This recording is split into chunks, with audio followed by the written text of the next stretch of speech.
A bacia do rio Zaire, chamado de Congo pelos portugueses, era habitada desde longo tempo por grupos bantus, como o Ambundo, o Bakongo, o Luba e o Lunda.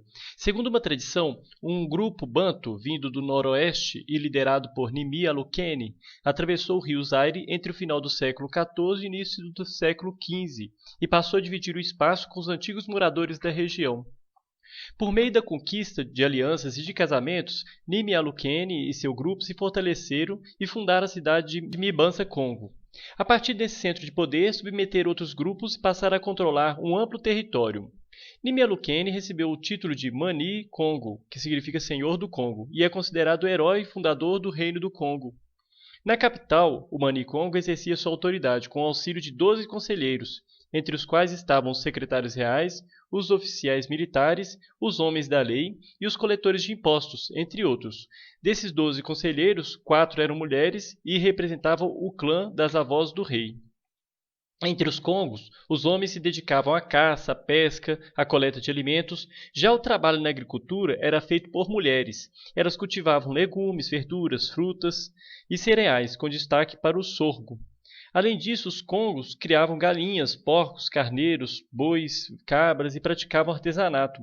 Teciam com fibras de folhas de ráfia e faziam tecidos de madeira e de cobre e forjavam ferro, com o qual produziam instrumentos de trabalho, pás e enxadas, e armas, espadas e lanças. Os congos conheciam técnicas apuradas de fusão do ferro. Segundo a tradição, o fundador do Reino do Congo era um rei ferreiro, por isso os trabalhos com ferro eram reservados aos nobres. No Congo, o comércio era intenso. De Mibanza-Congo, partiam as caravanas que iam ao interior buscar ou levar produtos, com especial destaque para o ferro e o sal. Aldeias, lubatas e cidades, mibandas, pagavam tributos a Mani Congo, que, em troca, lhes oferecia proteção espiritual, pois era visto como um intérprete da vontade dos ancestrais e dos espíritos. Os tributos eram pagos em espécie, que era sorgo, vinho de palma, metais, frutas, gado, marfim e peles, e em dinheiro. A moeda do Congo era o nizimbo, uma espécie de concha marinha obtida na ilha de Luanda. A exploração dessas conchas era monopólio do rei. O Mani Congo repartia parte dos bens arrecadados com os líderes de linhagens e das aldeias, estreitando assim a aliança com eles. Os portugueses chegaram ao Congo em 1483 e logo procuraram fazer comércio com as lideranças africanas. Algumas dessas lideranças também se aproximaram dos portugueses com a mesma intenção. Este foi o caso do Mani Congo Nzinga Mbemba, que trocou seu nome por Afonso I, converteu-se ao catolicismo e passou a se vestir à moda portuguesa. Com o objetivo de modernizar o Reino do Congo, Afonso I enviou cartas ao rei português Dom João III, pedindo que ele lhe enviasse profissionais para ensinar os congos a construir grandes navios, professores para instruir os jovens e missionários para divulgar o catolicismo. Mas de Portugal só lhe chegaram missionários. Além disso, mercadores de escravos portugueses da ilha de São Tomé passaram a frequentar o litoral do Congo. Ao perceber que seu reino corria perigo, o Mani Congo escreveu outra carta ao rei de Portugal pedindo que proibisse o comércio de africanos, mas não foi atendido. O tráfico continuou intenso. Ao longo dos séculos seguintes, as relações entre os portugueses e os congos pioraram bastante.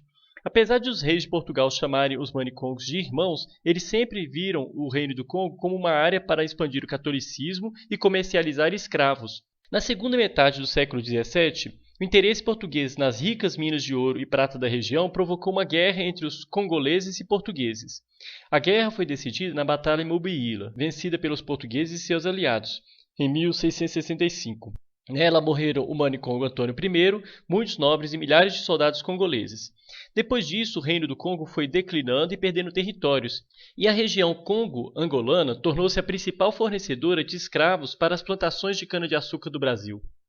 A maioria dos milhões de africanos entrados no Brasil entre os séculos XVII e XIX era falante de línguas bantas. Isso ajuda a explicar por que essas línguas foram as que mais influenciaram o português falado no Brasil. Então a gente pode perceber como que a história dos bantus é tão importante também para a nossa história brasileira. Espero que tenha ficado claro, pessoal. Aqui a gente encerra essa pequena explanação sobre os bantus, que é tão importante para conhecer a nossa história, e na próxima aula nós falaremos sobre os iorubás. Muito obrigado pela atenção, até a próxima aula.